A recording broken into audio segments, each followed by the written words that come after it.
The following story has been brought to you by StoriesToInspire.org. Our first speaker tonight is our dear friend, Rabbi Benzion Klatzko, founder of Shabbat.com. Does so much tremendous work, inspiring Klal Yisrael through his tremendous efforts and koyach.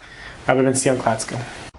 Hi, Shalom Aleichem, friends. This is Benzion Klatzko, and I'm speaking to you on the Shloshim of Rabbi Kanievsky on behalf of Siyum Yomi. I was Zocha to meet Rabbi Kanievsky a number of times, and I want to share with you a quick story. I once came to ask him a shayla, and he had just began learning with the Chavrusa, and I thought, well, I'm going to have to wait 1 hour, 2 hours, I'm not sure. But Rabbi Kanievsky looked at me and said, why don't you come and join us in the Chavrusa Shaft? And I sat and I learned with Rabbi Kanievsky, and the glow on his face and the Simcha of not just learning Torah with the Chavrusa, but bringing in a younger man and learning with him. Rabbi Kanievsky finished Kol Torah Kula every single year, and there was a Simcha in saying, I know I'm able to teach, I'm able to learn, and it's just, it was an inspiration to all of us. We know the power of Torah can heal, it can be a segula, it can bring Rachmei Shmaya. And when we make a siyum, we're saying to Hashem, Yisrael, we sit and we engage in what makes Hashem happy. Siyum Yomi is a project that allows us to make a siyum every single day on all of Shisha Sudari Mishnah. It's very easy to do.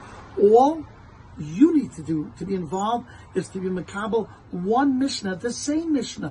Every day you can say it when you're unwrapping your tefillin, when you're putting away your tefillin, you could say it whenever you want. You can say that Mishnah.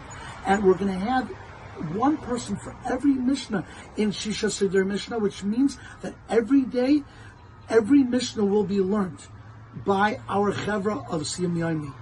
And at the end of each day, we can then bait from Shamayim for Refuas, for Yeshuas, for Shidduchim, for Parnasa, all of the things that the beauty of Torah and the mazel that learning Torah and being engaged in Torah brings, we are able to bring through these siyumim.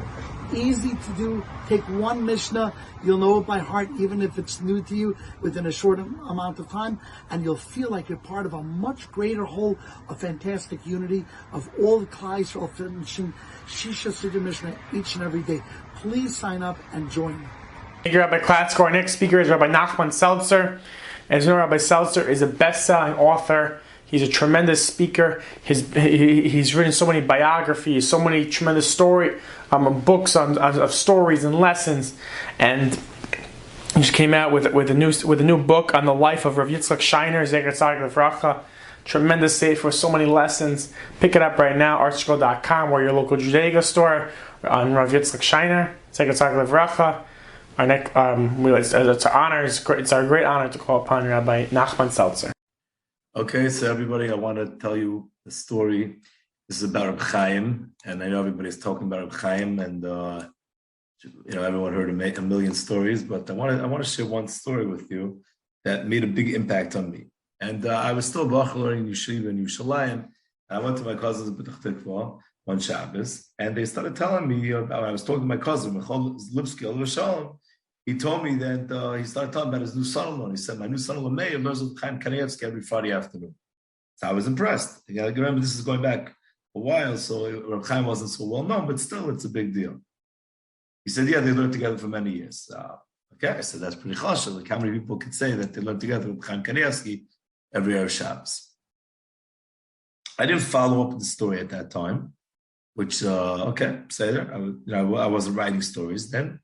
But years later, I was by the house of Shabbos again, and at that time, I would go. Me and my wife went for Shabbos, the kids for Shabbos to the Lipskys, and at that time, this son-in-law, Meir, his name is Meir Arava, he already had many kids, and I never really met Meir Arava.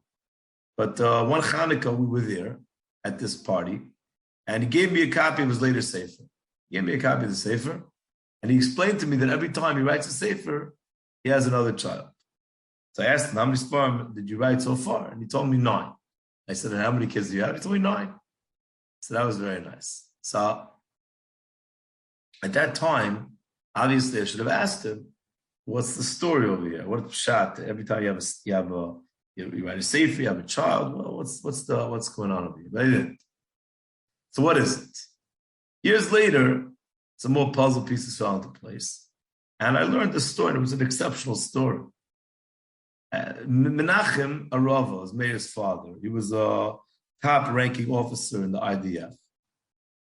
Actually, not the IDF, the Israeli Air Force.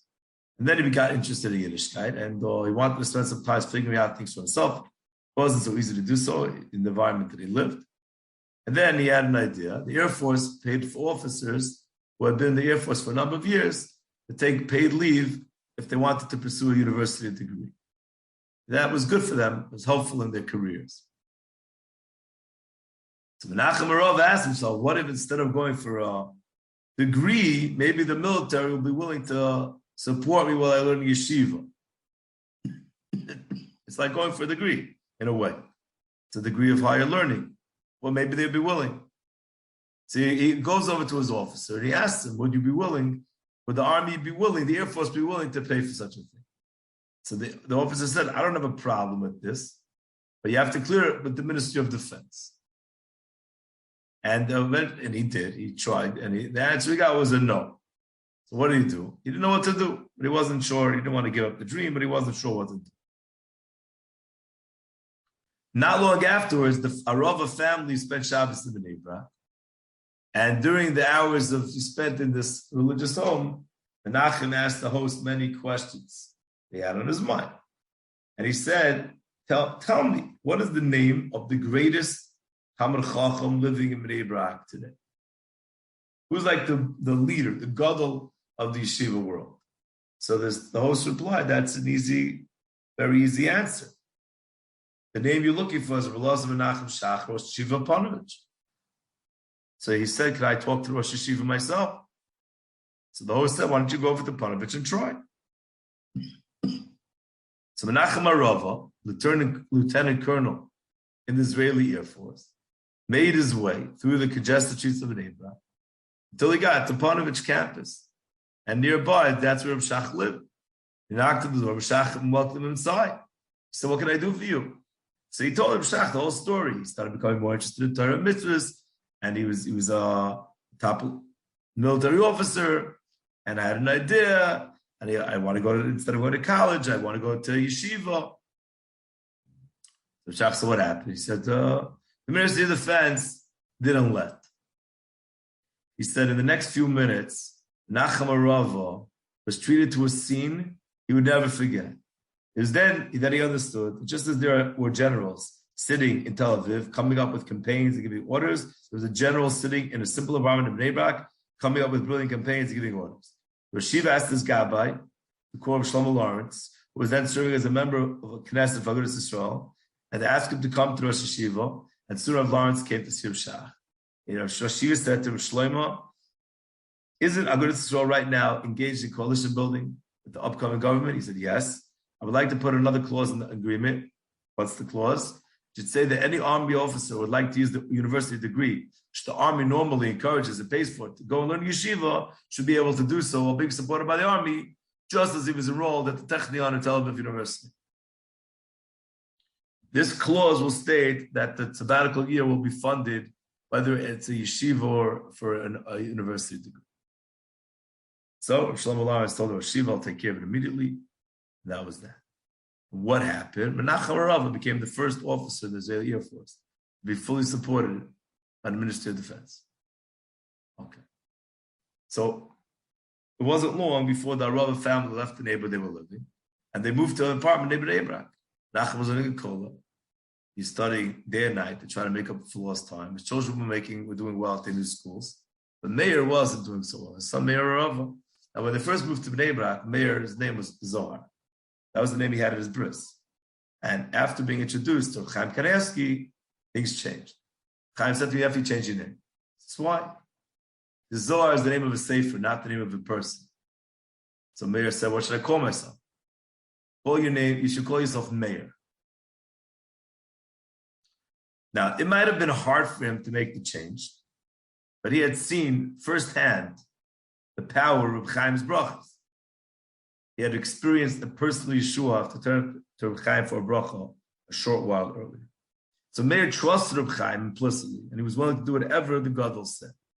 So Meir, Zohar became Meir. He was 14 years old. He was having a lot of trouble figuring out how to read Gemara.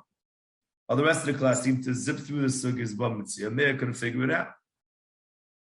Everyone else was natural for them, but Meir, he had no success.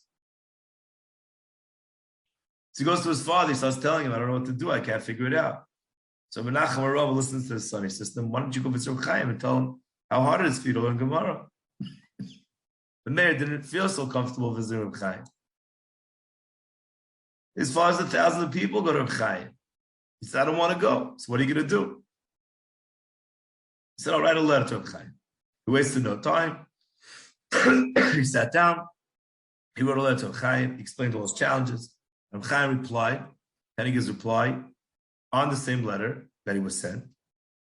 Meir read Reb Chaim's reply, but he didn't understand what he was being told to do. So in the end, he decided to follow his father's advice. And he returned to the home of Chaim Kanievsky on West Palm Street, right next to Letterman Shul. He came to the Kanievsky home on Friday afternoon with a volume of Bava Metzia under his arm. Now, most times on Friday afternoon, people don't visit Reb Chaim. So when Meir came in, he found himself sitting with Reb Chaim. He told Reb Chaim all about yeshiva life, how he wasn't making it. Reb Chaim listened as Meir Rava poured out his heart. And eventually, the stream of words and tears came to an end. And he made a request from Reb Chaim. And he said, would I be able to learn with the Rebbe? Chaim stared at him. He said, I don't really have time to learn with new charusas. You know how busy I am, how many people come here every day. But Meir maybe surprised himself even. He reiterated his request. He begs Reb Chaim to learn with him. He's pleading with Reb Chaim. Please share with me the Torah you know so well. And Reb Chaim said, okay, well, let's learn. So Meir opened his Gemara. So the two of them, Reb Chaim and the 14-year-old boy, are sitting next to each other, studying like two charusas. They learned for an hour, and they finished Meir looked at Reb Chaim, and he said, Rebbe, yes. Can I come and learn with Rebbe next week too? It must have been very difficult for Reb Chaim to agree. He had so many commitments to his sibur, to his own learning. Maybe he was remembering a young boy named Chaim, the son of the Steipler Goy, the nephew of the Chazon Ish, who also had, from what, not always was it the easiest thing. Sometimes he also had a few challenges when he was young. No? It's hard to know what was going through Chaim's mind at that moment. All he knows what he answered. He said to him, you could come back to learn with me next Friday. So it began. Because once they learned Becharusa twice, it became a weekly kfiyas. Meir arrived at Chaim's home every Friday afternoon for the weekly session. Time passed. A year, and then another. Meir finished Yeshiva Gitano. It was time for him to transfer to Yeshiva Gedoyla. His father wanted him to learn in the small yeshiva, but Reb Chaim had other plans. And he told Rabbi Nachman Rava, Meir is going to Panovich. Menachem said that Meir should be in a yeshiva. That's right for him. Panovich is too big for him. Chaim said, no. Menachem, I know your son better than you do. He's going to Panovich. It's already been arranged.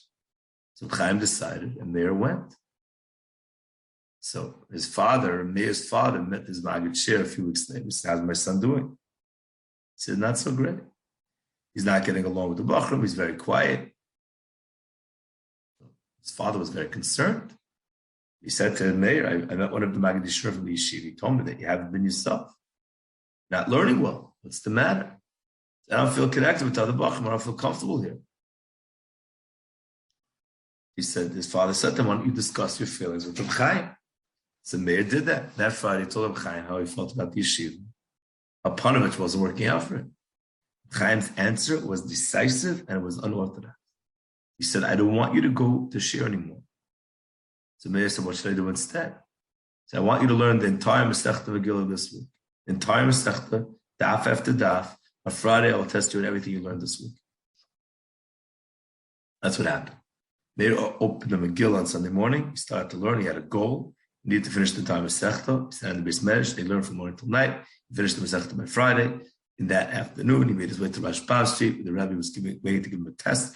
Chaim tested him on time Masechta. I was satisfied he knew it well. Next week, you will learn Tainis. He said, on Friday, I will test you on the entire Masechta. The next few years were incredible. Their incredible period of time, the life of Meir Rav. Every Friday, he presented himself to Kanievsky home. Chaim tested him on the material he learned that week. And then Reb Chaim would tell him what he wanted him to learn the next week. At some point, Reb Chaim started telling us to learn Tosfos, in addition to himself as he would learn. Week in, week out, Meir was tested. It wasn't long before he finished Shas. Now, Reb Chaim would begin learning sections of Mishnah Berurah. By the time he was ready to get married, Meir had learned vast amounts of Gemara and Allah. So he went to Reb Chaim and he asked him, what should I be focusing on after my marriage? So Reb Chaim said, I want you to be in writing a sefer. He said, sefer on what topic?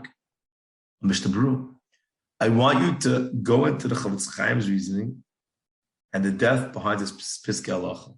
And he passes one way, I want you to delve into that and explain it. I want you to write a sefer that can be used to illustrate the reasoning behind what is written in the Mishnah Berurah. Meir didn't feel up to it. He felt it was too big for him. Chaim didn't force him. Meir and his wife were married for a year. Still didn't have a child. So Meir asked his Rebbe what he should do. I told you what to do, Chaim said. What? Write a sefer on Mishnah Berurah. So Meir wrote a sefer on Mishnah Berurah, calling it Meir Oz. The Mem stood for Meir. The Vav stood for the name the family called itself back in Poland. The Zayin stood for Zohar, the name he had before Chaim told him to change it. It wasn't long before Meir and his wife were blessed with their first child. Like I said earlier, every time Meir published another installment of Meir Oz, he was blessed with another child. This is the story of my cousin's husband, Rav Meir Rav, 14-year-old boy who had trouble learning. The boy who became a Chaim's Chavrusa. The boy would end up writing deep svarim on complicated matters of halacha. Imagine for a second what would have happened if Meir had gone to a different Talmid Chacham who didn't see Reb Chaim's law, wasn't willing to do what Reb Chaim did. Maybe he would have sent Meir away. What would happen to all those dap of Gemara and finishing Shas with tests, halacha, svarim? How many Bachrim have been lost because nobody recognized the potential, took the time to help them realize what they could have become? But Reb Chaim was busier than anyone alive, did manage to find the time to learn with him, to help him develop into a Talmid Chacham.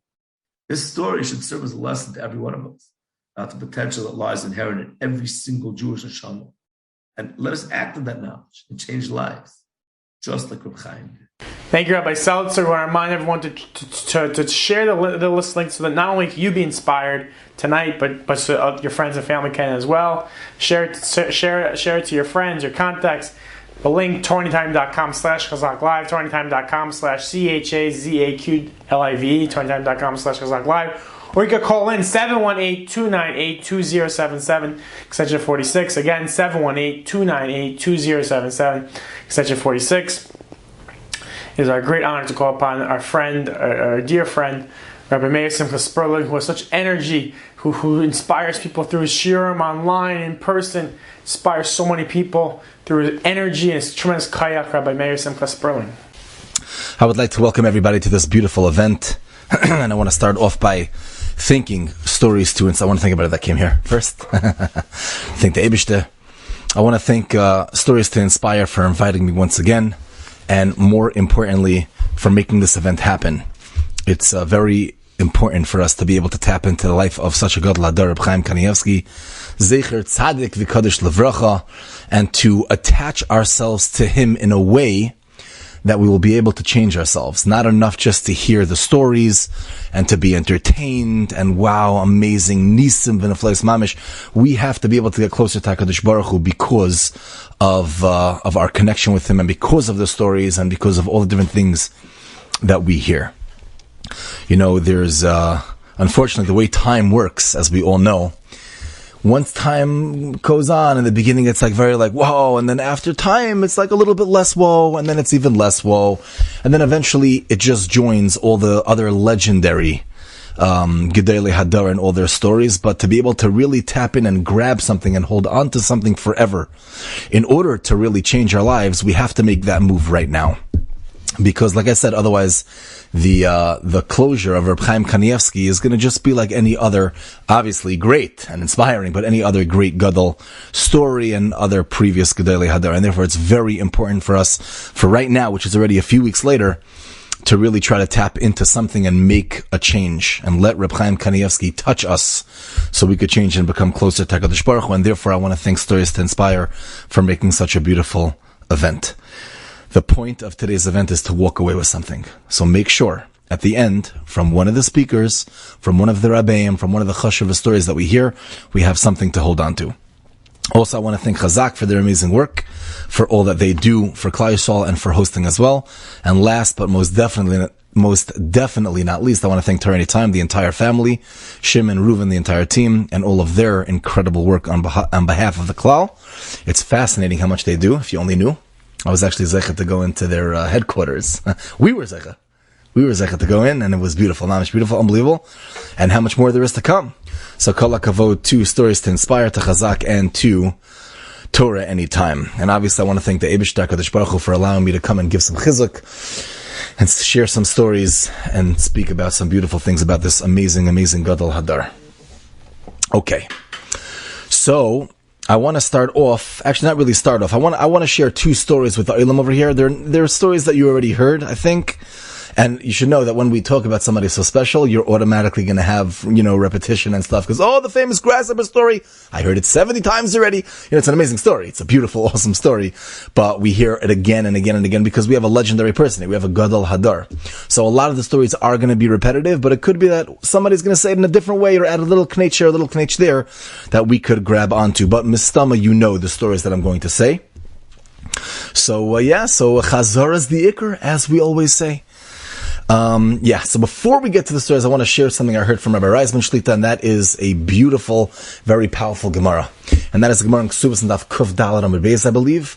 You have to take a look at the Marsha also with the Gemara, just to understand exactly what it's talking about, but I want to share it the way I heard it from Rabbi Reisman.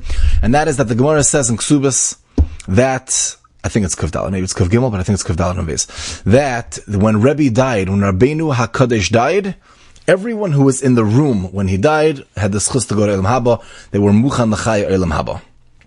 Everyone who happened to be in the right place at the right time, straight to Olam Haba. Now we all know, I hope we know, that there's no such thing as free Olam Haba. Yeah, well, you get up to the next world, like, I happen to be there. Who are you? I don't know, but I was there, so I go in. Doesn't work like that. There's no free Olam Haba. So what's the Gemara talking about? They happen to have been in the room where Rabbeinu HaKadosh died. Rabbi Yehuda HaNasi, he died, so now we go to Olam Haba? What's the pshat? What does the Gemara mean? So he said that anybody who was in that room was so affected, they were so changed as people, that it's not the pshat that they went to Olam Haba because they were there. No, they became people who lived their lives in a derech of Muchan Chai Olam Haba. They were so changed, they were so affected. Something was triggered inside of them, that they now changed their life. And they geared it towards the Kadosh Baruch Hu, towards Avodas Hashem, so much that they were Muchan L'chai Olam Haba. And that is the goal of the stories.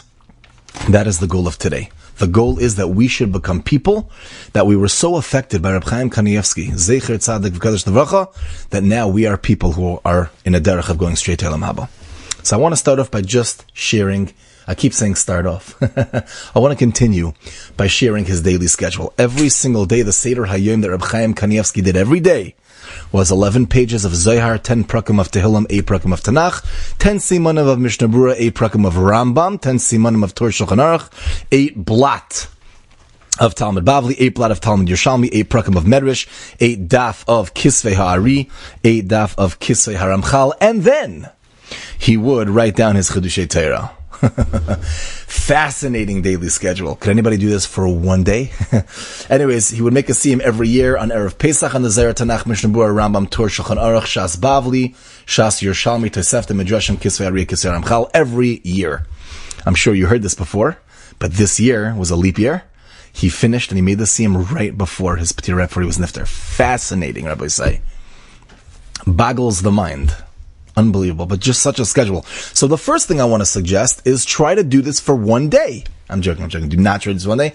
Rather, try to do this from 1 hour. And what do I mean by that? I mean that the way he learned all of these different things that he learned was with such a focus, such a clarity, such a passion, that we should try to do that as well. That means turn off your phone when you're learning for a half hour. What did I gain? What did I take from the stories of Reb Chaim Kanievsky that he was so focused on something? I also want to be focused. Now, I can't do his schedule, but what I can do is at least a half hour during first Seder or second Seder or night Seder, or when I listen to a shir, I am totally focused. So try to do his daily schedule for the next few years, or the next few months, or the next few weeks, that just a half hour of your learning is uninterrupted. And like this, we have grabbed something from Reb Chaim Kanievsky. Now, besides covering the entire Torah, I want to point out the mastery that Reb Chaim Kanievsky had. He had a sefer, it's a famous story, you sure know the story, but he had a sefer called the Talmud Crone, which is on Chumash, which was published how many years ago? 40 years ago, 50 years ago, when he was a young man, or a much, much younger man. Take a look at Parshas Kiseitze, which talks about the Parsha of Gittin, of divorce. And he writes that somebody told him, B'Shem Hagra, the Vilna Gaon, that the Gimel and Tes never appear together in Tanakh. Right? Get is not a Hebrew word, a divorce. Sefer Krisos, that's what it says in the Torah, but we call it a get. We have a Sefer, Gemara, Gittin, but he says Gimel and Tes, a separation. There's no Gimel and Tes in the entire Torah next to each other. All Tanakh, 24 books. And they asked Chaim Kanievsky, is it true? Now let me ask you a question before we get to what he said. If I would ask you the first page of Bereshis, yeah, which letters don't touch each other in the first page, on the first line? Bereshis bara Elokim, as which letters don't touch? Like 1 + 1 is 2, 2 + 2 is 4. You start going like, who knows that? Who knows which letters don't touch on one page? Forget about the whole Bereshis. Forget about the whole Torah. Forget about the whole Tanakh. Reb Chaim Kanievsky thought for a little bit and he said, no, Taka, there is no Gimel and Tes that are connected anywhere in Tanakh. And guess what? There are 4 other combinations also that are not connected. What does that mean? The mastery to know which letters touch and which ones don't. It's fascinating. And what's the pshat? So obviously he had a huge mind. There's no question. He had a lot of siyata shmaya. But he had a passion for the Torah. What he saw, he didn't forget. It meant something to him. Rabbi Moshe Feinstein, Zecher Tzadik Levracha, they say that he said, I heard it b'shem him, that he said that if anybody ever saw a bird lift up a building, you're like, what? You would never, ever forget that. Why? Because it's something that's so, whoa, I can't, did you see that bird just lift up the building? Dude, you're crazy, what are you talking about? No, because that has such an impact on you. It has such a roshim on you. If every word of the Torah does that to you, then taka, maybe you'll taka know. You won't forget. You'll know every letter, maybe. How chashuv is the Torah in your eyes? How important is the Torah to you? What does the Torah mean to you?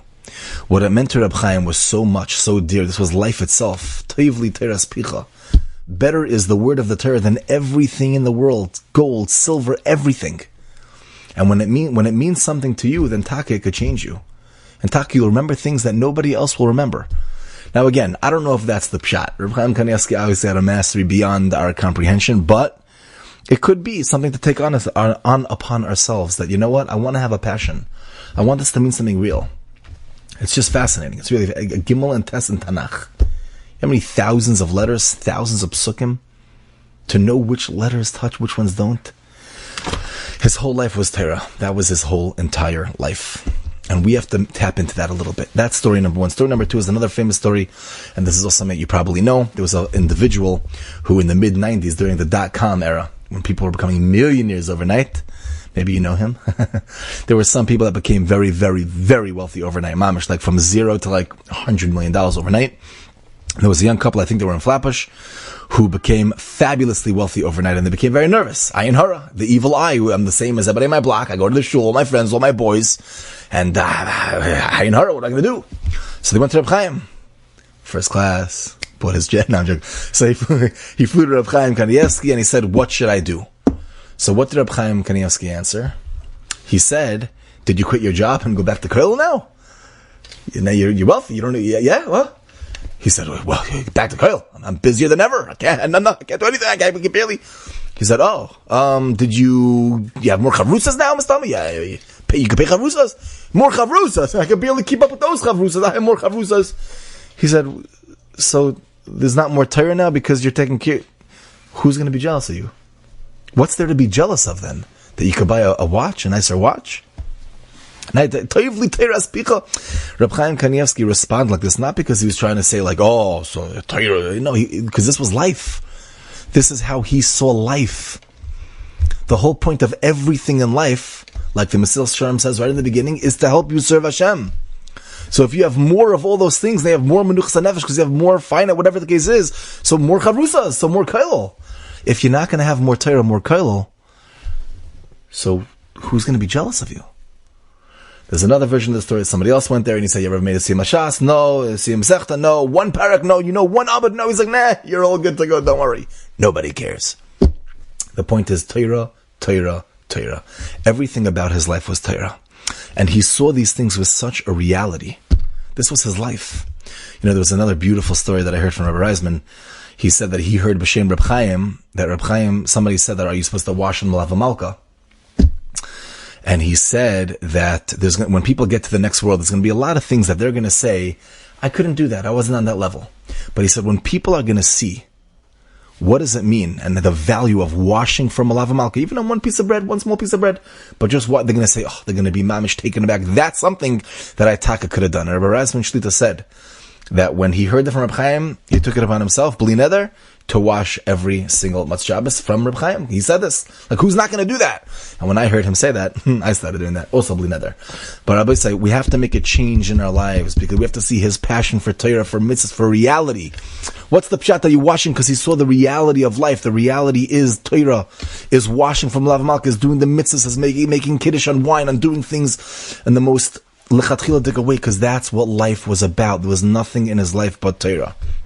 Rabbi say, every single one of us could step up our Torah a little bit more, could make our passion a little bit more on fire. All of us. Doesn't mean you learn the whole day. It doesn't mean you're finishing 11 pages of Zayar and this and that. That's not what it means.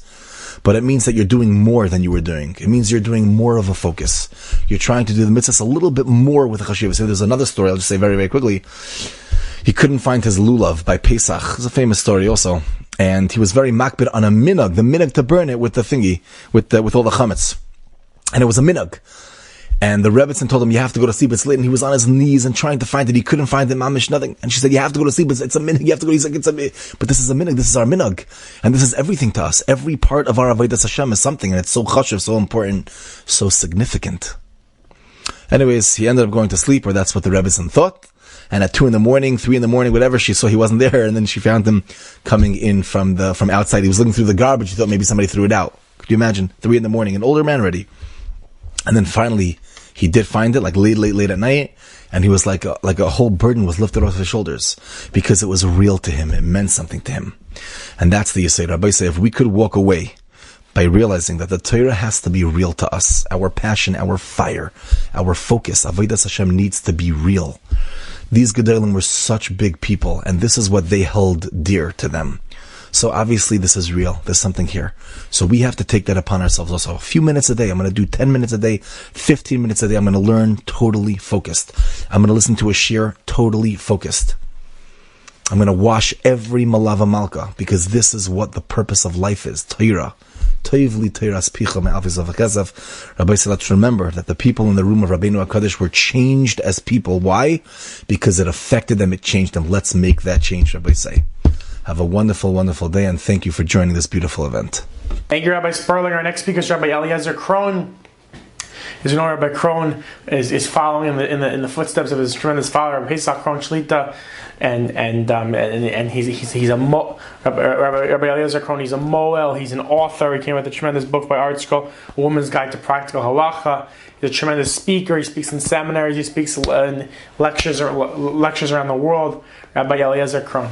Hi, my name is Eliezer Krohn, and I was asked by Torah Anytime to share a personal incident that I had with Reb Chaim Kanievsky.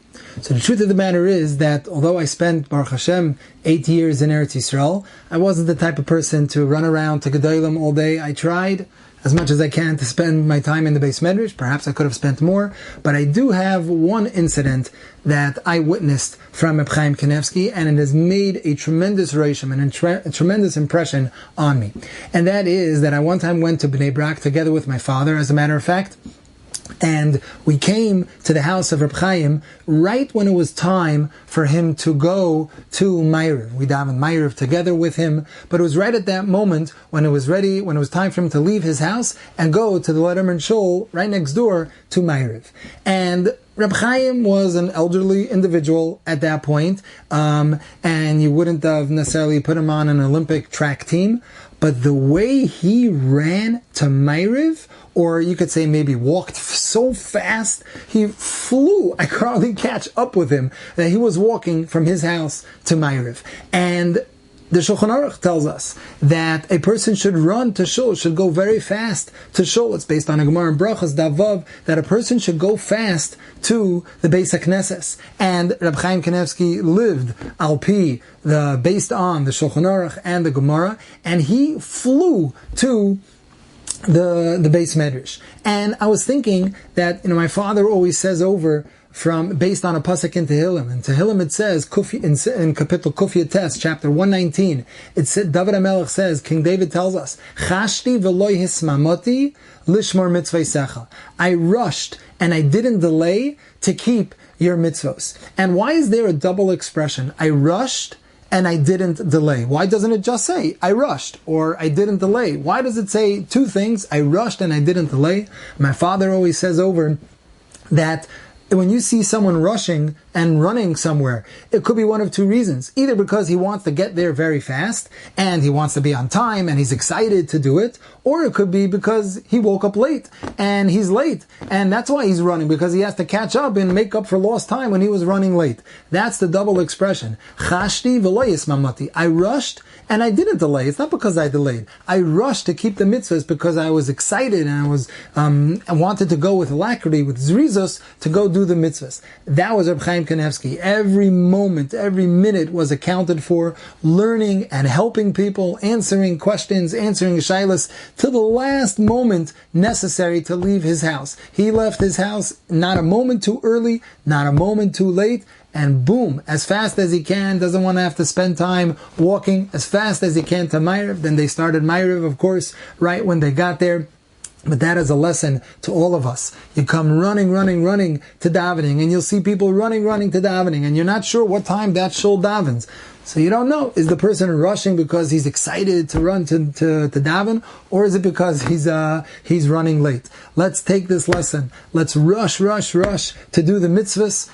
Don't do anything dangerous, but we have to do it with excitement that we want to do the mitzvahs. It's not a burden upon us, chas v'shalom. It's an opportunity. It's a responsibility. And we're excited to run, to follow the laws and the mitzvahs of HaKadosh Baruch Hu, and to daven, and to take our feet should run to the Beis Medrash and the Beis Knesset. Thank you, Rabbi Crone. Our next speaker is Rabbi Daniel Coren.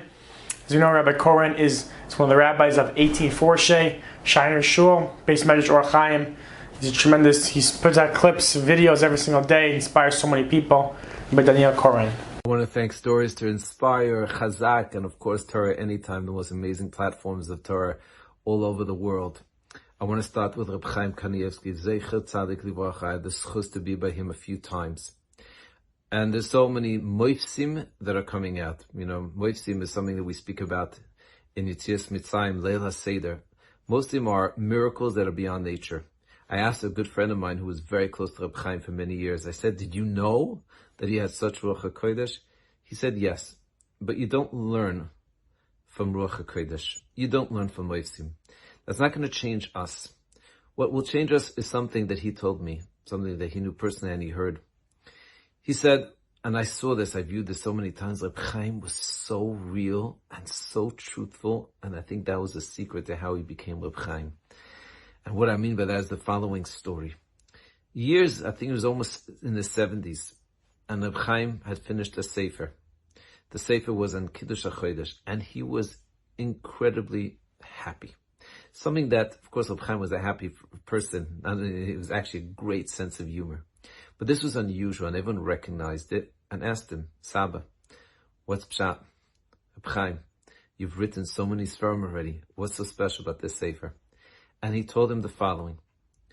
He said, years ago, there was a conversation that took place with the Chazon Ish and big Talmidei Chachamim that was sitting with the Chazon Ish discussing Kiddush HaChodesh. Now, Kiddush HaChodesh, when it opens up, the Rambam knows how difficult it is. Now, Reb Chaim was a talented person. We know that he was very mukhshal. By the age of 13, he finished Shas. So he wasn't someone that wasn't knowledgeable.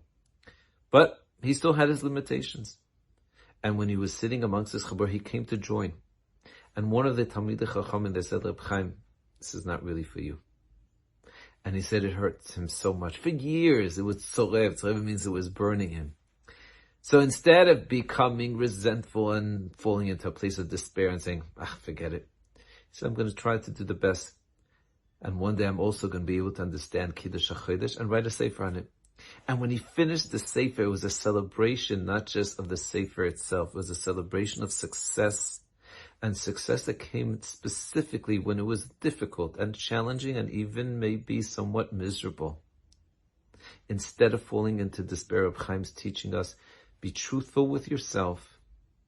Know that you could do anything that Hashem wants you to do, and that Hashem is going to help you come through. And dafka, sometimes the most difficult and challenging places that we find ourselves are the opportunity for greatness. Thank you, Reb Chaim Kanievsky. Thank you, Rabbi Coren. Our next speaker is Rabbi Yaakov Rahimi. As we know, Rabbi Rahimi is a tremendous speaker. He's the author of Mishnah Berurah Tiferet, tremendous movement and initiative of practical halacha. And it's a great honor to go on Rabbi Rahimi.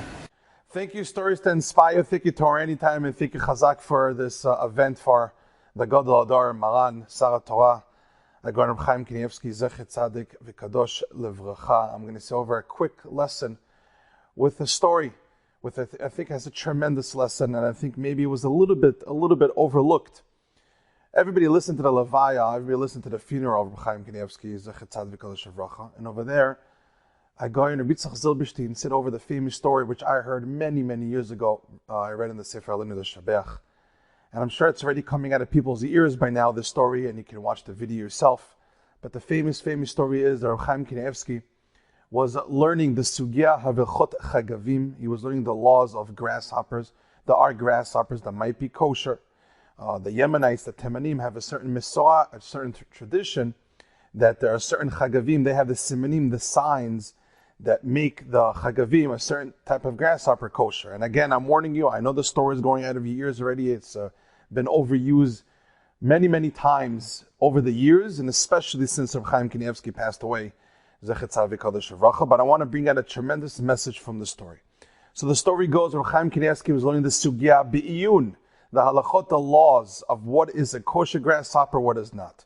Now, part of knowing things clear as a rabbi, especially the Marana Posek Ador, genius like Reb Chaim Kanievsky, is you have to know things thoroughly. I mean, you really have to know them. There's no playing around. You really have to know every nitty-gritty part of the halacha, why and if and what will happen and what's the source, from the Gemara all the way to the Psukim, back and forth, all the Rishonim, the Achonim. Anybody who learns the Sugya B'iyun, anybody who learns Gemara halacha in depth know what it means to really know halacha well. So how much more so Hagon Reb Chaim Kanievsky want to know the halacha exactly 100%. But the problem is that you don't really find grasshoppers, especially not to look into them, to know exactly what defines the sign of a kosher grasshopper and not a kosher grasshopper. But the story goes that his wife actually said over a story, it's on video, the Rebbetzin, Batsheva Zecher Tzadik HaKadosh Levracha. She said over that one time, as her husband, Reb Chaim Kanievsky, was learning the sugya of the grasshoppers, a grasshopper came to his table. Literally his study table that he was learning, a grasshopper came. He was able to see exactly what are the signs of a kosher grasshopper as he was learning the sugya of the halacha of the laws of grasshoppers. And then after he finished learning and examining this grasshopper in front of his face that came out of nowhere in Israel and Bnei Brak, the grasshopper flew away. This story was said over by his own wife, and she was shocked that her husband was learning so biyun, yes, such siyata dishmaya. She was so happy that her husband was zocheh, had the merit that a grasshopper in our times, literally Hashem made him an open miracle, a grasshopper fell on his table, and he was able to examine it, the grasshopper left. Now this is a tremendous lesson. No matter how much we talk about Chaim Kanievsky, we can't even fathom what that means, the level of kedusha, the level of holiness, that a human being became such a big tzaddik, such a holy, righteous person, that Hashem will do such an open miracle like that for him. It's unbelievable the level that Chaim Kanievsky was talking about him more, if anything, reduces his level of Kedusha, of his holiness. I want to bring out a tremendous point from the story that can apply to everybody. The question is not, is it a big miracle, is it not a big miracle that the grasshopper came to his table? The question is, how did Chaim Kanievsky get to such a level of holiness? How did he get to such a level of righteousness that Hashem performed such a miracle for him in the first place? The fact that a miracle happened to Chaim Kanievsky, to me, is not surprising. The fact that a grasshopper came on his table, what's the big deal? Hashem can do anything. Hashem runs the world. Every day is a miracle. Every moment of our life is a miracle. There are miracles all over the place. So to me, it's not surprising that a grasshopper literally came out of nowhere and fell on his table, on Chaim Kanievsky's table. The lesson from the story is not that the grasshopper came there because Hashem can do anything. The lesson of the story is, how did Chaim Kanievsky reach such a level that Hashem made an open miracle for him? The answer is, Rabotai, Chaim Kanievsky learned Torah. Very simple. He learned and he learned and he learned and he learned. He controlled himself and took over and over and over the Yetzirah and learned and learned and learned and learned. So the whole point of the story of the grasshopper is not the fact that a grasshopper came on his table, because that's pashut. A person who learns so much Torah, a person that's so holy, of course a grasshopper will come to your table. What's the big deal?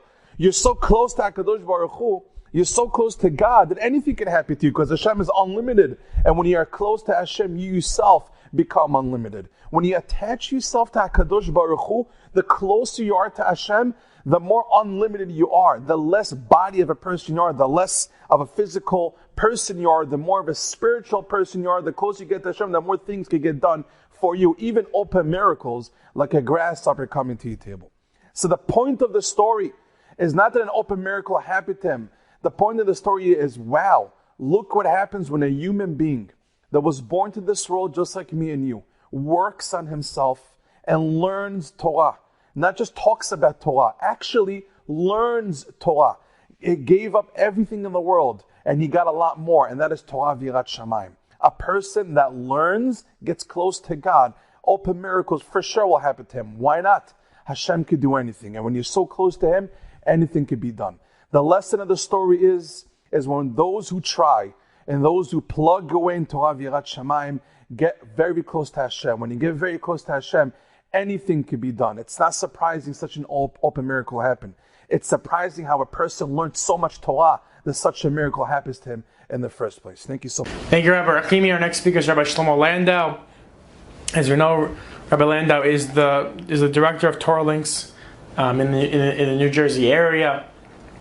He's a tremendous author. He's a tremendous speaker, author, and tremendous koyach, a tremendous force for Klal Yisrael. And he does so much for Klal Yisrael. Rabbi Shlomo Landau.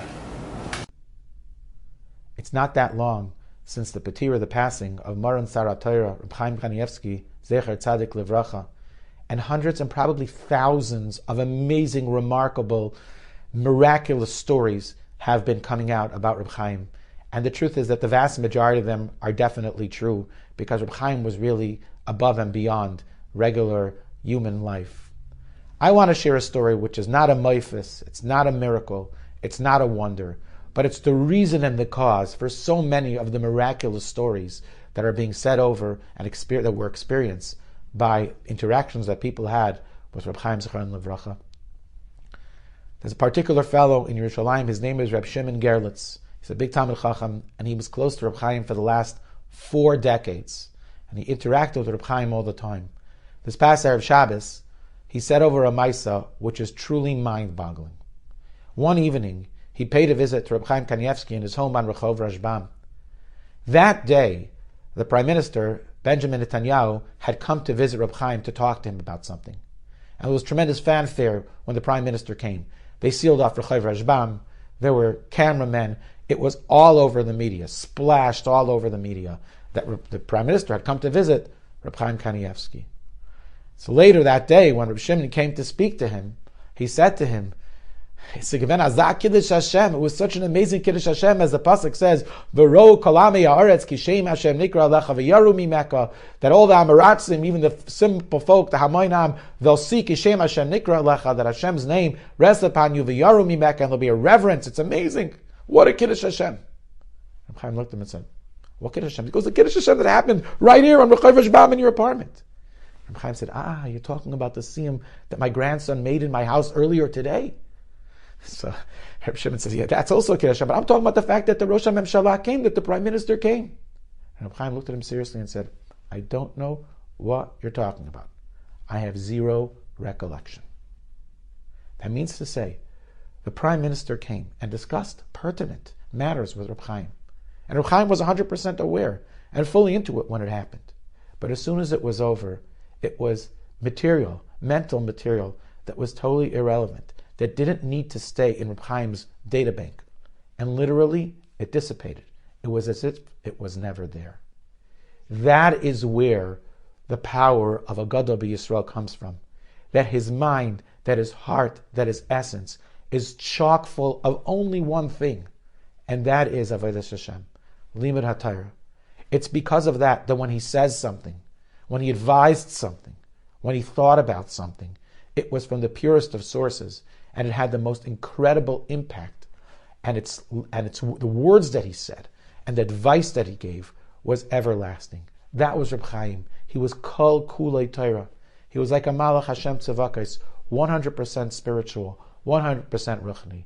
And of course, the hundreds and hundreds of stories that are being said over by Reb Chaim were able to happen. The tremendous miracles, the maifsim, the wonders.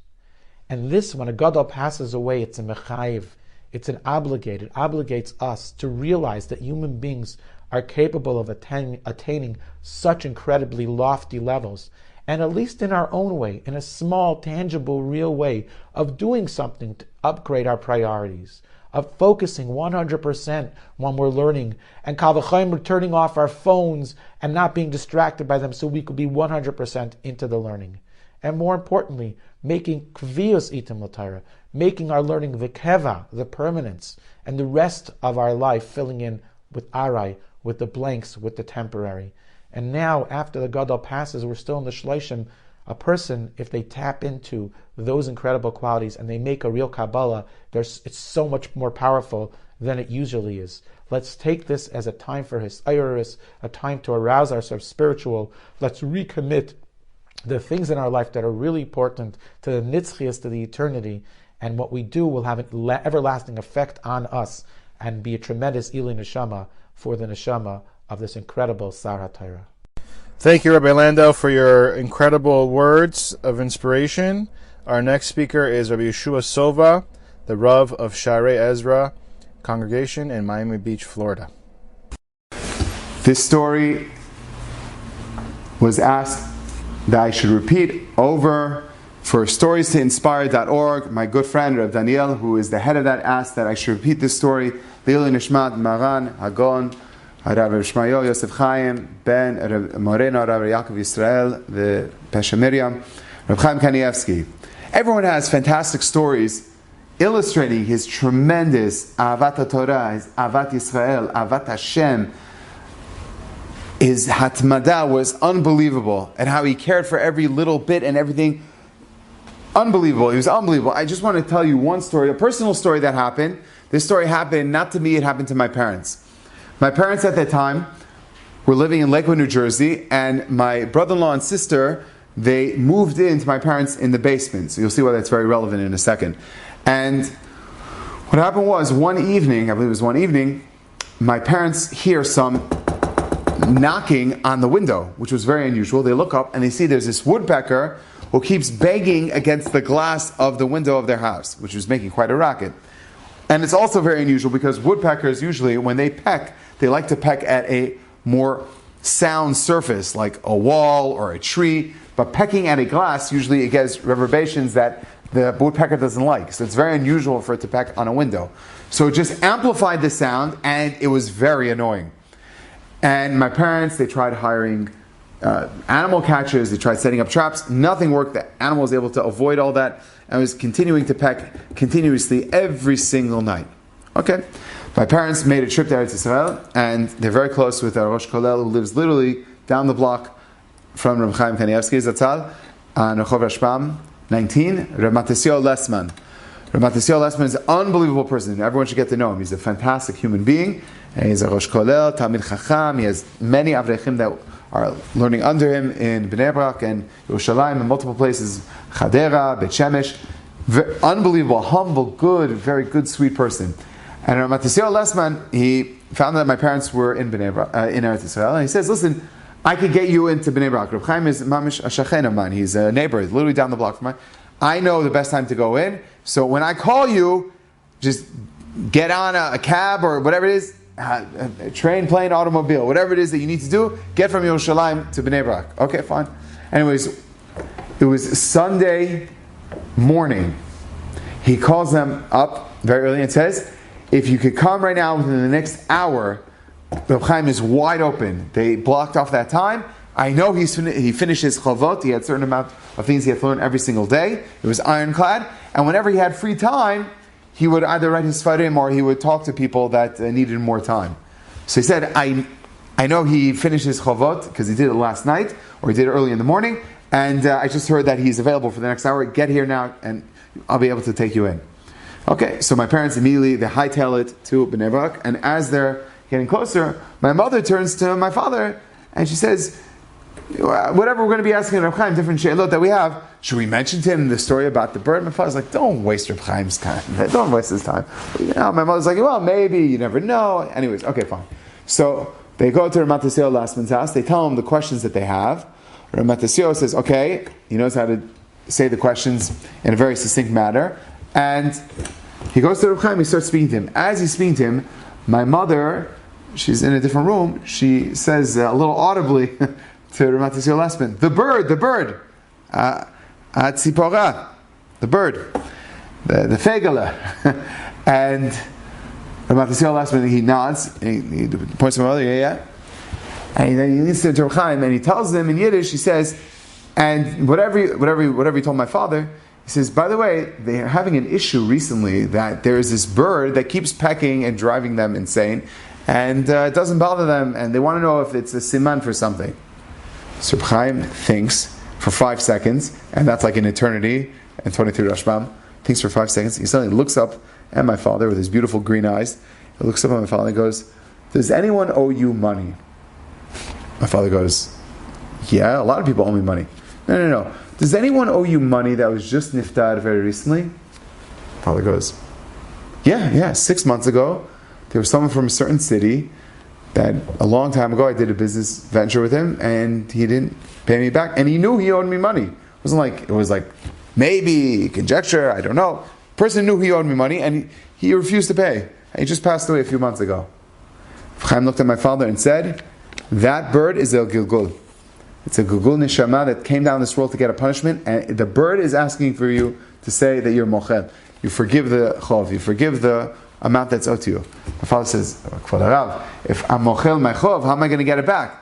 He says, Al tidag, don't worry about it, you'll get it back. Are you mochel him? My father says, yeah. Machulach. Chaim says, okay. Beracha v'atzlacha. Hashem should bless you, and he gave him a very nice beracha. He says, beracha v'atzlacha. He says, because you're mevater and you gave up on that. Okay. No one in my family knew that they went to Rehov Hashbam 23. They did not know that they spoke to Reb Chaim. No one knew. Everyone thought they were in Yerushalayim, enjoying their Motzei Shabbat. 7 hours ahead. It was early Sunday morning, which is 1 o'clock here. No one knew about it. So, my parents, they didn't tell anyone. They didn't post this. They didn't say anything, whatever. They were going to tell everyone later on about this whole conversation.